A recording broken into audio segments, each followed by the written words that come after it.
मेरा मानना है कि हमें 95% से ज़्यादा, मैं तो समझता हूँ 40 में 39 से कम सीट नहीं मिलनी चाहिए एनडीए को। आप चले गए हैं उधर, आप यहीं से जीत के गए, आप उधर चले गए हैं, तो ये सब बोलेंगे ही। अब ये तो उन दोनों के बीच की बात है, इसमें हम उसके हिस्से हैं नहीं, हम लोग तो इधर के एनडीए के हिस्से हैं। 30 साल से वहाँ की जनता के बीच हूँ। पनोरमा ग्रुप, जो सोचता है वो करता है।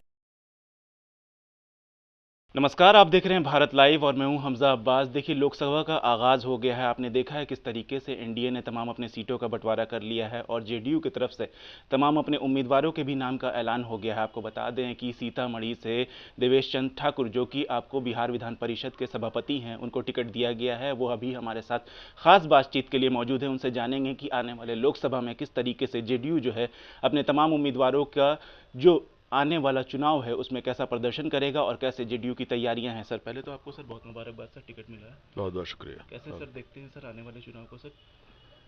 नहीं, कोई तकलीफ नहीं है। मैं समझता हूँ कि जो हमारे एनडीए के जो सीट्स हैं वो मैक्सिमम सीट्स निकल जाएंगे, बिल्कुल। देखा जा रहा है कि आरजेडी की तरफ से सिंबल बांटे जा रहे हैं सर, और दावेदारियां की जा रही है कि इस बार जो नीतीश कुमार ने बार बार पलटी मार करके अपना जनाधार खो दिया है, तो एनडीए जो है वो अच्छा प्रदर्शन नहीं कर पाएगी, खासकर जेडीयू। ठीक है, जो लोग ऐसा बोल रहे हैं उन्हें कहिए 2 महीना रुक जाओ, परिणाम आएंगे, देख लेना। चुनाव की तैयारियां सर, आगाज़ तो हो ही गया है, हम लोग चुनाव में चले गए हैं। किस तरीके से जेडीयू ने अपने जो 16 उम्मीदवार हैं उनके ऐलानात किए हैं, कहा यह जा रहा है कि आने वाले वक्त में जो रिजल्ट है वो कैसा रहेगा एनडीए के हिसाब से सर? मेरा मानना है कि हमें 95% से ज़्यादा, मैं तो समझता हूँ 40 में 39 से कम सीट नहीं मिलनी चाहिए एनडीए को, ऐसा मेरा अंदाज़ है।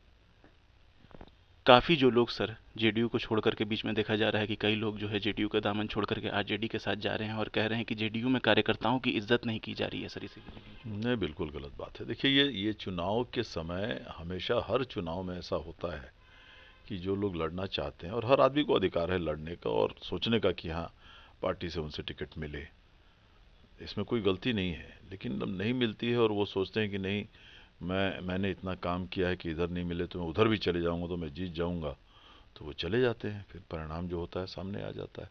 तो हर आदमी को अधिकार है कोशिश करने का, टिकट मांगने का, इसमें कोई दिक्कत नहीं। हैं। बीमा भारती बीते दिन जेडीयू को छोड़ करके आरजेडी में गई हैं और उन्होंने बहुत बड़े बड़े इल्जाम जो है वो जेडीयू के ऊपर लगाए हैं। कहा है कि दलितों का जो है वो अपमान करती है जेडीयू।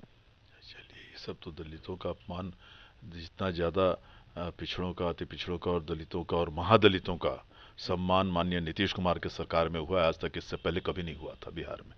क्या बात करेंगे आप? ठीक है, आप चले गए हैं उधर, आप यहीं से जीत के गए, आप उधर चले गए हैं, तो ये सब बोलेंगे ही। क्या बोलेंगे इस तरह की बात, इसमें इस बात में कोई दम नहीं। चुनाव जो है बेहद करीब है सर, हम लोग चुनाव में जा चुके हैं। अब किसी भी वक्त सर उम्मीदवारों का ऐलान भी हो रहा है। बीजेपी ने भी उम्मीदवारों के ऐलान कर दिए हैं, लेकिन गठबंधन में अभी भी सर नूरा कुश्ती चल रही है और कहा यह जा रहा है कि कांग्रेस को अहमियत नहीं दी जा रही है आरजेडी की तरफ से। अब ये तो उन दोनों के बीच की बात है, इसमें हम उसके हिस्से हैं नहीं, हम लोग तो इधर के एनडीए के हिस्से हैं।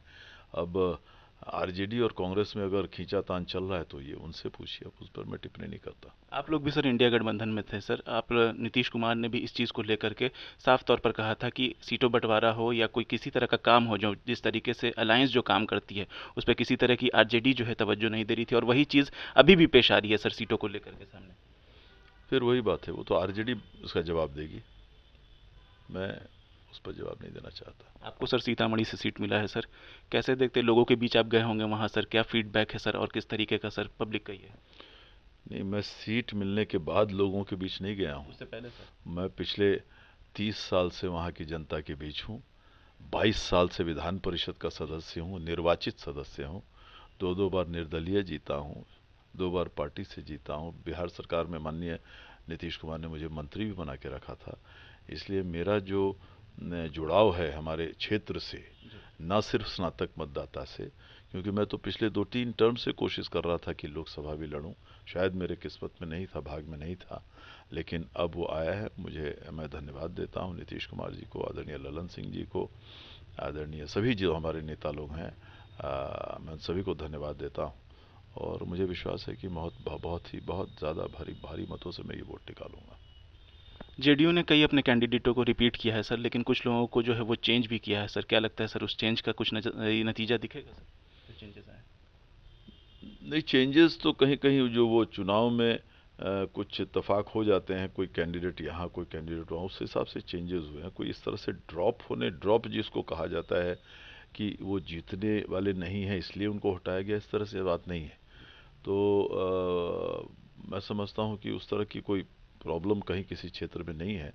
जो एडजस्टमेंट्स होते हैं, सोशल एडजस्टमेंट्स होते हैं, पॉलिटिकल एडजस्टमेंट होते हैं, उस हिसाब से अब हम लोगों ने पिछड़ा और अति पिछड़ा मिला के जेडीयू ने 11 सीटें दी, दलित सीट मिला के 11 सीट दी हैं, एक मुस्लिम सीट दिया है, 3 अब सवर्ण समाज के हैं। तो ये सब सोशल कॉम्बिनेशंस देख के ही पूरे देश में और बिहार जैसे जगहों में दिया जाता है। मैं समझता हूँ इसमें कहीं कोई इफ बट की सवाल नहीं है।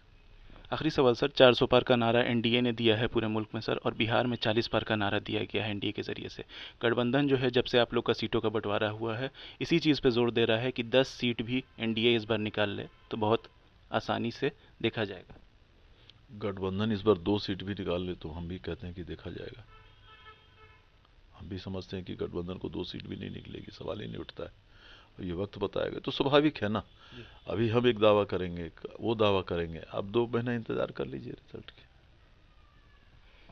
ये थे हमारे साथ जेडीयू के सीनियर लीडर और बिहार विधान परिषद के सभापति देवेश चंद्र ठाकुर जी, जिन्होंने साफ तौर पर कहा है कि हमारा जो एजेंडा है वो साफ है, क्योंकि हम लोगों ने बिहार की आवाम के लिए काम किया है और हमेशा करते आए हैं। मुख्यमंत्री नीतीश कुमार की सरपरस्ती में हम लोगों ने जो रिजल्ट दिया है बिहार को, वो काफ़ी हैरान करने वाला है और बिहार के हक में जो काम हुए हैं वो साफ जाहिर होता है। सीतामढ़ी से इन्होंने ये भी कहा कि सीतामढ़ी से ये बराबर लोगों के बीच में रहें, और जो फीडबैक है जेडीयू को लेकर के और इनको लेकर के वो साफ तौर पर जाहिर है। आने वाला वक्त जो है वो बता देगा कि कौन जीतेगा और कौन हारेगा। बहरहाल ऐसी तमाम अपडेट्स के लिए देखते रहिए भारत लाइव। शुक्रिया। पनोरमा ग्रुप, जो सोचता है वो करता है। अगर ये वीडियो पसंद आई और वह बिहार के राजनीति और बिहारियत से सरोकार रखेनी तो सब्सक्राइब बटन दबा के चैनल के सब्सक्राइब कर ली। ओजे एगो घंटी बा, ओकरा बटन दबा देला से कुल सटीक और मारक खबर रुआ मुफ्त में मिल जाई।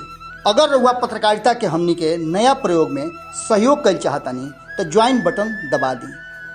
पेटीएम नंबर नोट कर ली 9386816700। धन्यवाद।